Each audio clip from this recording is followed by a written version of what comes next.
देख रहे हैं आप और मैं हूं आपके साथ शिप्पन शर्मा। तो चलिए शुरुआत करते हैं बुलेटिन की। आज रात 9:07 पर बद्रीनाथ धाम के कपाट शीतकाल के लिए बंद कर दिए जाएंगे। इससे पूर्व भगवान बद्रीनाथ का फूलों से श्रृंगार किया जाएगा।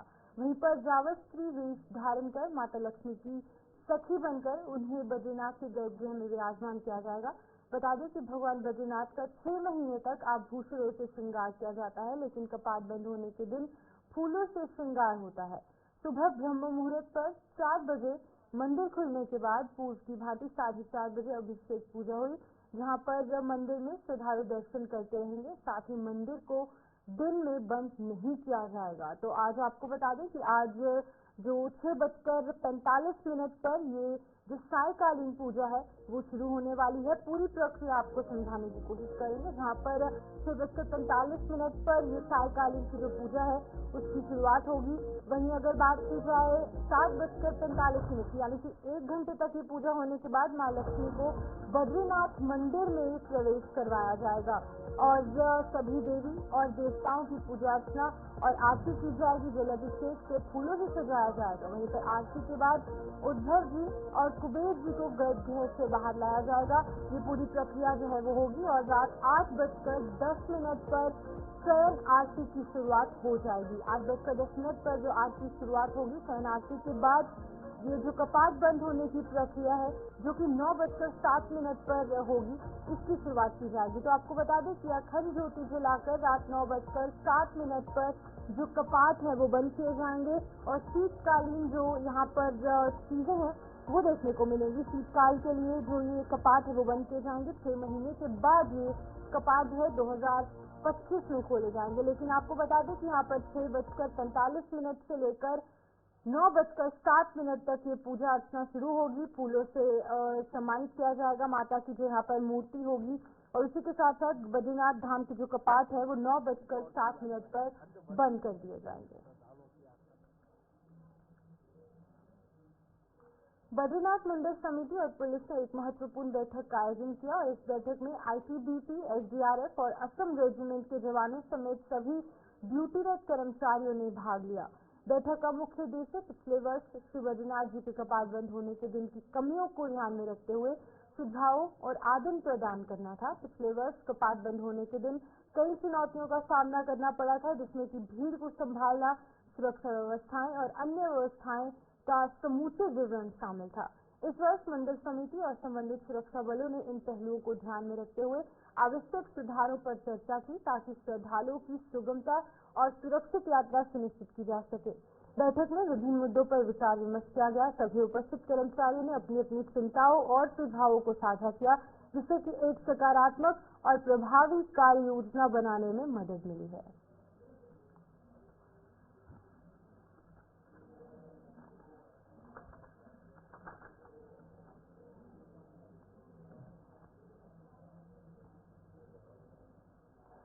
तो चलिए अब आगे बढ़ जाएंगे, जहाँ पर 38वें राष्ट्रीय खेलों की शुरुआत जो है वो यहाँ पर अगले महीने से होने वाली है और इसको लेकर सभी तैयारियां मुकम्मल हो चुकी हैं। 38वें राष्ट्रीय खेलों की 34 जो प्रतिस्पर्धाएं हैं उसके लिए 34 शिविरों का आयोजन पूरे उत्तराखंड में देखने को मिलेगा। 15 दिसंबर तक ये सभी 34 प्रतिस्पर्धा जो है वो यहाँ पर देखने को मिलेंगे। बता दें कि शिविर में प्रदेश के 1360 खिलाड़ी प्रतिभाग करने वाले हैं। खिलाड़ियों की कुशलता और फिटनेस का प्रशिक्षण यहाँ पर दिया जाएगा। तो आपको बता दें कि इस बार उत्तराखंड जो है वो नेशनल गेम्स की मेजबानी करने वाला है और नेशनल गेम्स की मेजबानी के तहत खेल मंत्री रेखा आर्य की बात की जाए या फिर अगर हम यहाँ पर जो सुरक्षा की एजेंसियां यानी जो इंटेलिजेंस एजेंसियां या फिर सिक्योरिटी एजेंसी वो भी पूरे शिद्दत के साथ यहाँ पर काम करते नजर आ रहे हैं और इसी के तहत शिविर लगाए जाएंगे, जहाँ पर कि 34 प्रतिस्पर्धाओं के लिए 34 शिविर जो है वो आयोजित किए जाएंगे, जिसमें कि 1360 खिलाड़ी जो है वो प्रतिभाग करते नजर आएंगे। तो इस खबर पर जानकारी देने के लिए हमारे साथ संचित फोन लाइन के माध्यम से ज्वाइन कर चुके हैं, उनसे जानने की कोशिश करेंगे आखिरकार इन जो शिविर यहाँ पर लगाए जाएंगे उनमें क्या कुछ देखने को मिलेगा। संचित से हमारे साथ ज्वाइन कर चुके हैं। संचित बताइएगा, जो यहाँ पर 34 प्रतिस्पर्धा रहने वाली है और 34 शिविर रहने वाले हैं, क्या कुछ खास इन शिविरों में देखने को मिलेगा? किस तरीके से खिलाड़ियों की मदद इन शिविरों में की जाएगी? देखिए, सबसे पहले तो जो शिविर लगाए जाएंगे इसमें करीब करीब 1360 जो खिलाड़ी हैं वो हिस्सा लेंगे।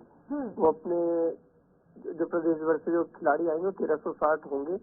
और आप देखिए कि फिटनेस को विशेष तौर पर उनकी फिटनेस के लिए जो उनका प्रशिक्षण होगा, कोई न जो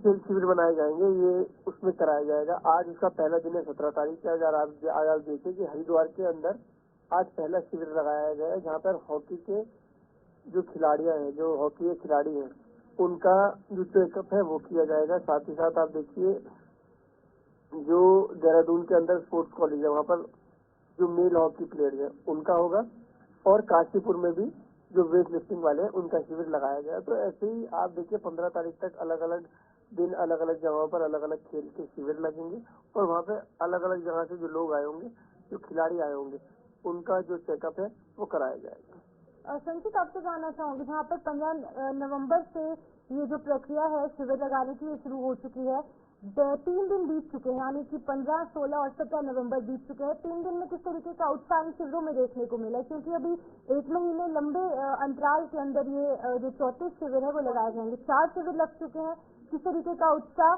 खिलाड़ियों में देखने को मिल रहा है?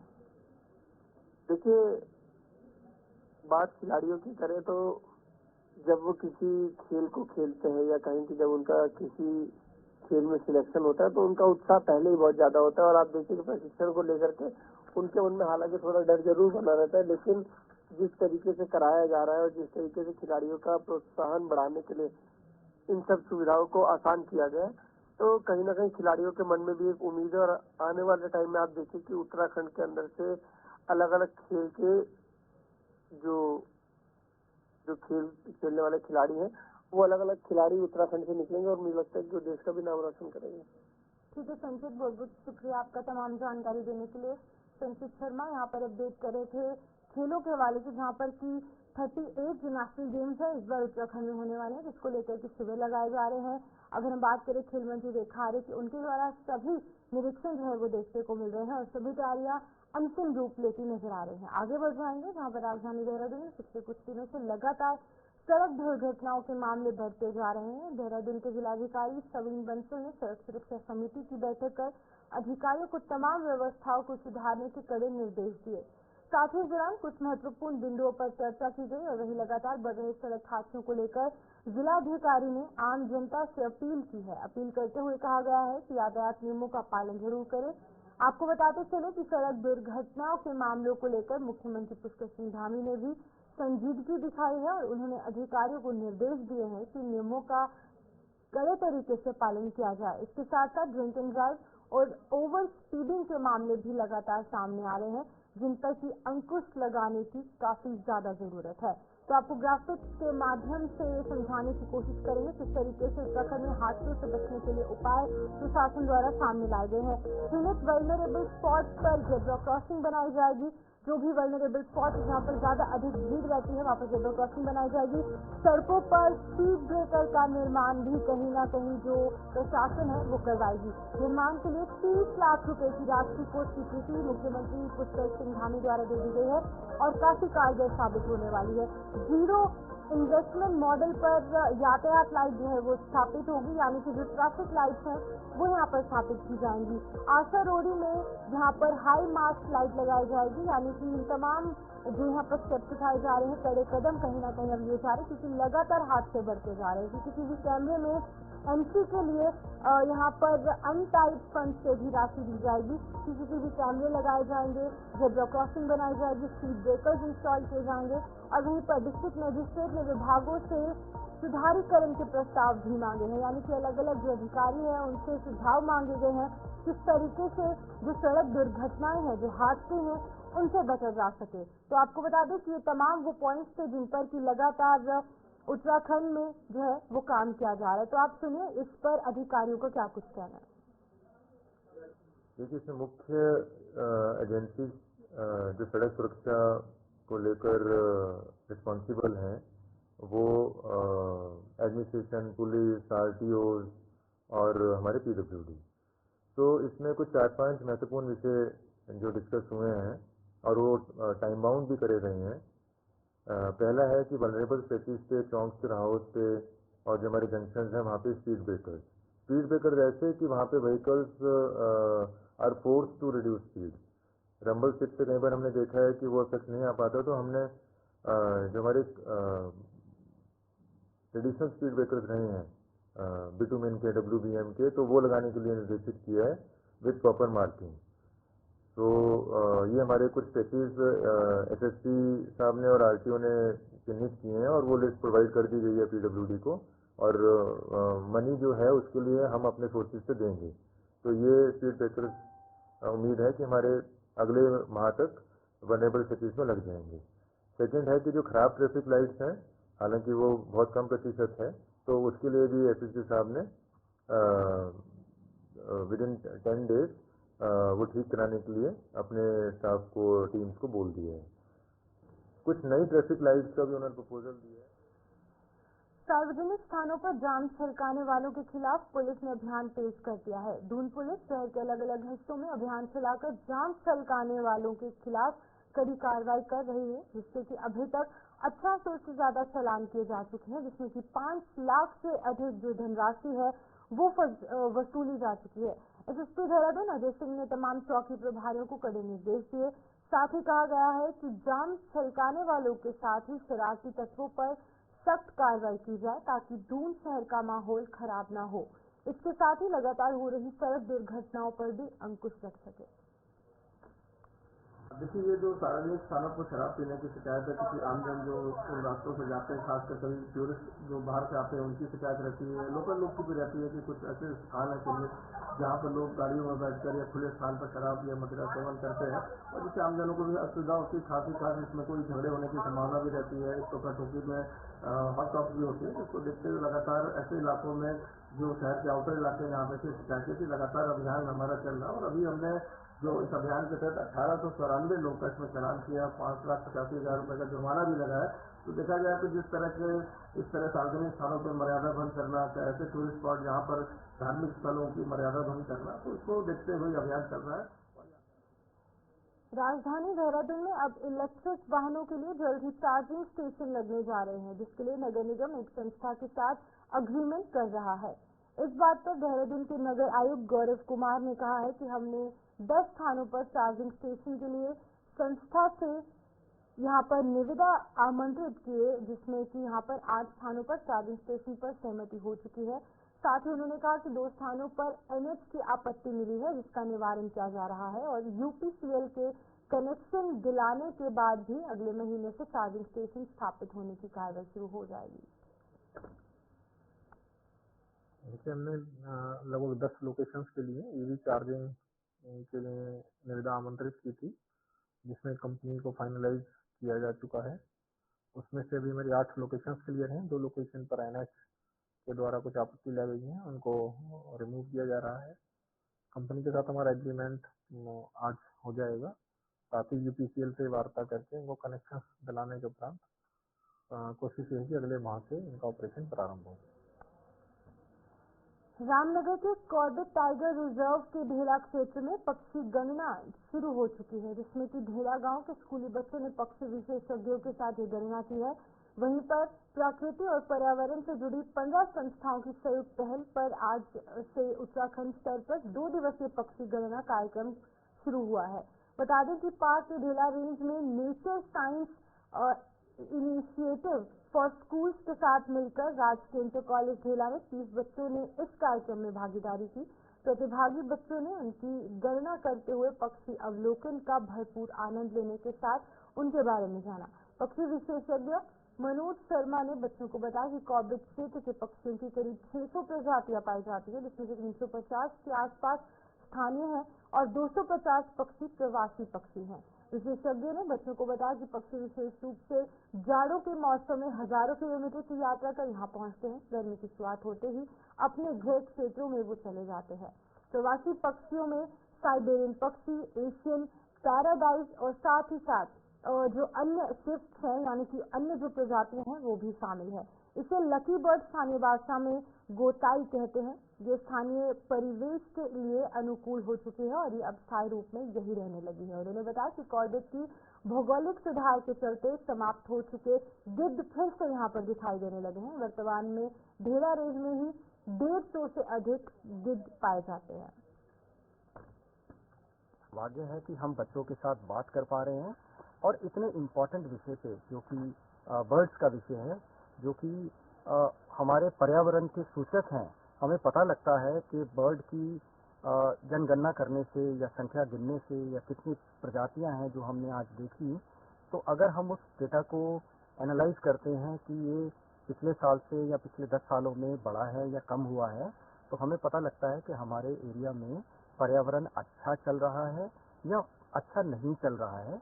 तो ये एक ऐसा मौका है जिसमें कि योगदान करने की ज़रूरत थी और हमें सौभाग्य मिला इसमें हिस्सा बनने का। मैं चाहूँगा कि प्रदेश में सब जगह पे लोग बढ़ चढ़ के ऐसे प्रोग्राम में हिस्सा लें और खासकर बच्चों के। विकासनगर में हिमजन कल्याण सभा और हिमाचली समाज के लोगों के द्वारा वार्षिक अधिवेशन कार्यक्रम का आयोजन किया गया, जिसमें कि हिमाचल की सांस्कृतिक परंपरा और हिमाचल के रहन सहन और आपसी समन्वय बनाने के लिए एक कार्यक्रम आयोजन किया गया। इस मौके पर अखिल भारतीय हिमाचल महासभा संघ के अध्यक्ष कृष्ण मुरारी लाल पहुंचे, जहां उन्होंने अपने विचार सभी हिमाचली समाज के लोगों के आगे रखे। उन्होंने युवा पीढ़ी से संदेश दिया। उन्होंने कहा कि वो नशे से बचे। इस कार्यक्रम में भारत के अन्य शहरों और प्रदेशों से आए हिमाचल समाज के लोग भी मौजूद रहे। उत्तराखंड में हमारी स्थानीय संस्था हिमजन कल्याण सभा पछवा जून के में हमारी 2 दिन का जो सेमिनार है अर्धवार्षिक अखिल भारतीय हिमाचल सामाजिक संस्था संघ का, ये उनके साथ जुड़ी हुई हमारी संस्था है। इनकी मेजबानी में हमारा ये अधिवेशन हुआ है और इस अधिवेशन में हमने हिमाचली पहाड़ी संस्कृति के समावेश के बारे में जन जागरण किया है और हमने कहा है कि जिस भी प्रदेश में हमारे हिमाचली परिवार बसे हुए हैं, वो प्रदेश की एक जिम्मेवारी बन जाती है कि उनके साथ उनकी सिक्योरिटी का, उनके रहन सहन का सामंजस्य बना रहना चाहिए, क्योंकि हमारे हिमाचली बहुत शूरवीर भी हैं, बहुत कृपा पात्र भी हैं, लेकिन ये चाहते हैं कि हमारा आपसी संस्कृति, आपसी रहन सहन, आपसी बच्चों की पढ़ाई का आगे जो विस्तार है उसमें भी स्टेट गवर्नमेंट सहयोग देनी चाहिए। सर, ये लोग कहाँ से आए हैं? ये लोग पूरे भारत के अलग अलग शहरों से आए हैं। नंगल से आए हैं, चंडीगढ़ से आए हैं, सुंदरनगर से आए हैं, दहर से आए हैं, बिलासपुर से आए हैं, अमृतसर से आए हैं, दिल्ली से आए हैं। खानपुर के ब्राह्मणवाला गांव के पास दर्दनाक सड़क हादसा पेश आया। खनन से लदे डंपर ने भैंसा बुग्गियों को जोरदार तरीके से टक्कर मारी, जिसमें कि भैंसा बुग्गियों के पर खच्चे उड़ गए। एक भैंसा सहित भैंसा बुग्गी पर सवार 26 वर्षीय युवक की मौके पर मौत हो गई, जबकि घटना में अन्य 2 लोग गंभीर रूप से घायल हुए।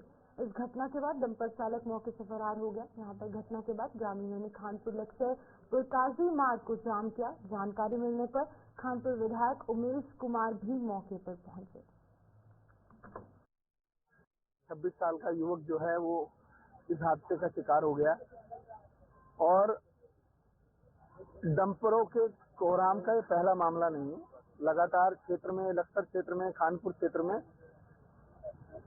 डंपर और ट्रैक्टरों के कोहराम से कहीं ना कहीं दुर्घटनाएं होती हैं और कई जीवन ये लील चुकी है। मेरा ये मानना है कि लोग स्वयं जागरूक हों। जिस तरह पहले हमने गाड़ियों की चाबियां निकलवाई थी, इसी तरीके से चाबियां निकालिए और गाड़ियों को खड़ा कर दीजिए साइड में। पुलिस प्रशासन को बुलाइए, नहीं कोई आता मुझे फोन करिए, हम आपके साथ हैं। लेकिन कदम आपको ही आगे बढ़ाना पड़ेगा, तभी कुछ परिणाम आ पाएंगे।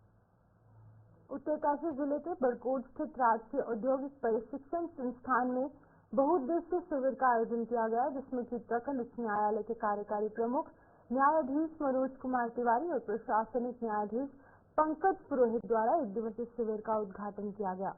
शिविर में रजिस्ट्रार जज जिला जज, सिविल जज, जिलाधिकारी उत्तरकाशी समेत विधिक सेवा प्राधिकरण से जुड़े सदस्य और स्थानीय प्रशासन मौजूद है। चीफ जस्टिस द्वारा शिविर में लगाए गए यहाँ पर स्टॉल्स का भ्रमण किया गया, साथ ही एक पौधा रोपित भी किया गया। इस दौरान चीफ जस्टिस द्वारा अपने संबोधन में बताया गया कि न्याय सबके लिए है। इसके साथ ही दूर दराज के सीमांत क्षेत्रों में न्याय संबंधी जानकारी के लिए विधिक सेवा प्राधिकरण पूरे प्रदेश में अलग अलग शिविरों के माध्यम से कानून की जानकारी दे रहा है, जो काफी जरूरी है।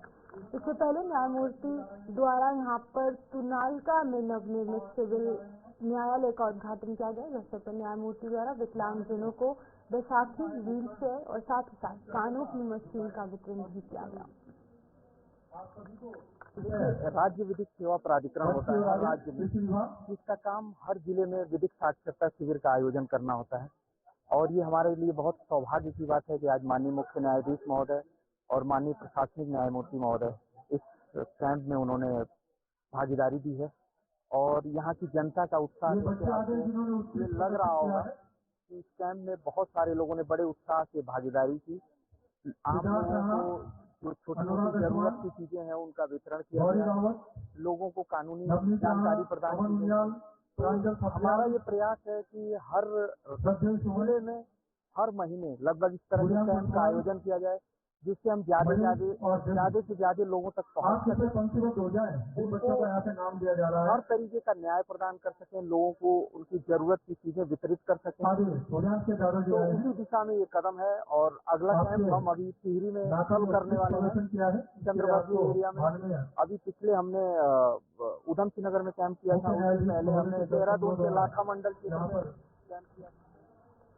हाईकोर्ट के जस्टिस राकेश थपलियाल ने हरिद्वार के जिला कारागार का दौरा किया। इस दौरान उन्होंने सभी बैरकों का निरीक्षण किया और उसके बाद कैदियों से बातचीत भी की और उनकी समस्याएं सुनी। इसके साथ ही जस्टिस राकेश थपलियाल ने हरिद्वार जिला कारागार में होने वाले वार्षिक क्रिकेट टूर्नामेंट की, जो कि कैदियों के लिए खेला जाता है, कैदियों के बीच में यहाँ पर खेला जाता है, उसका उद्घाटन किया। इस अवसर पर जस्टिस राकेश थपलियाल ने अपनी बैटिंग का जज्बा कैदियों को दिखाया। वरिष्ठ जेल अधीक्षक मनोज कुमार आर्य ने बताया कि ये वार्षिक टूर्नामेंट जो है वो 7 दिन तक चलेगा, जिसमें कि हर बैरक के कैदी प्रतिभाग करेंगे। अंतिम दिन 2 बैरकों के बीच में फाइनल मैच खेला जाएगा।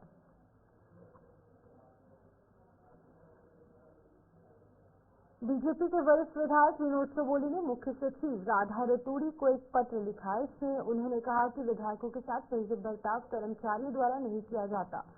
विधायकों के लिए एक अलग से पोर्टफोलियो होना चाहिए। और ये पत्र उन्होंने मुख्य सचिव को इस बात को लेकर लिखा, जहां पर उत्तराखंड स्थापना दिवस के दिन उनके साथ पुलिस के अधिकारियों द्वारा सही बर्ताव नहीं किया गया। इसके बाद सोशल मीडिया पर भी विधायक विनोद चौबोली और पुलिस के अधिकारियों के बीच में नोक-झोंक की वीडियो भी लगातार सोशल मीडिया पर वायरल हुई।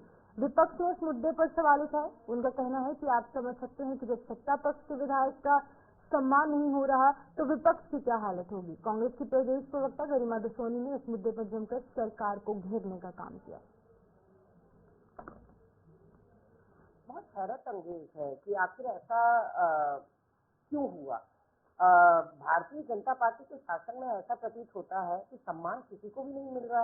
अगर खुद सत्तारूढ़ दल के विधायक को सम्मान नहीं मिल रहा है कार्यक्रमों में, जनता से मिलने का समय तो अधिकारियों को बिल्कुल नहीं है। जनता का सेवक कहा जाता है अधिकारियों को भी, जनप्रतिनिधियों को भी, लेकिन ये जनता की आत्मा ही जानती है कि एक अधिकारी से मिलने के लिए अपॉइंटमेंट से लेकर सचिवालय के अंदर दाखिल होने तक उसको कितनी भारी मशक्कत का सामना करना पड़ता है। तो आखिर ब्यूरोक्रेसी इतनी हनक में है क्यों, इसका उत्तर पहले ढूंढना पड़ेगा कि क्यों इतनी संवादहीनता है और क्यों। तो चलिए उत्तराखंड बुलेटिन में फिलहाल इतना ही। मुझे दीजिए इजाजत और आप बने रहिए गुलिस्तान न्यूज़ के साथ।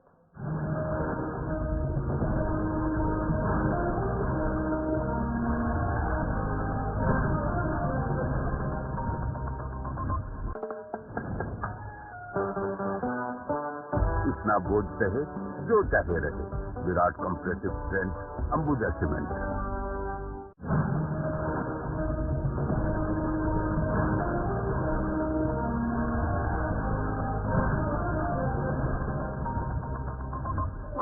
मोदी जी के नेतृत्व में काम कर रहा है, वह जोड़ने वाली ताकतें हैं। और दूसरी तरफ कांग्रेस और उनके महाअघाड़ी गठबंधन के नाम पर जुड़ा हुआ महाअघाड़ी गठबंधन जो तोड़ने का काम कर रहा है, बांटने का काम कर रहा है। कांग्रेस का इतिहास तो बांटने ही रहा है। अपने राजनीतिक स्वार्थ के लिए इन्होंने देश को बांटा, हिंदू समाज को बांटा, जाति के नाम पर, संप्रदाय के नाम पर, क्षेत्र के नाम पर, भाषा के नाम पर।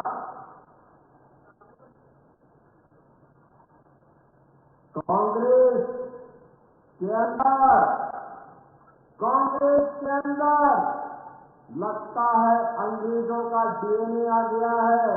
जो बांटो और फूट डालो राज करो की नीति पर चल रही थी, वही कार्य आज कांग्रेस कर रही है। और जिसके भाइयों मैंने कहा था, मैं इसीलिए कहता हूं, हम बटे थे, अयोध्या में राम मंदिर का अपमान झेलना पड़ा था। 500 वर्षों तक अयोध्या में हम लोग रामलला के लिए तरफ रहे थे। बटे थे काशी में, काशी विश्वनाथ मंदिर में, काशी विश्वनाथ मंदिर का अपमान झेलना पड़ा था। बटे थे मथुरा में श्री कृष्ण जन्मभूमि का अपमान झेलना पड़ा था। बटे थे तो यहां पर मैं देखता हूं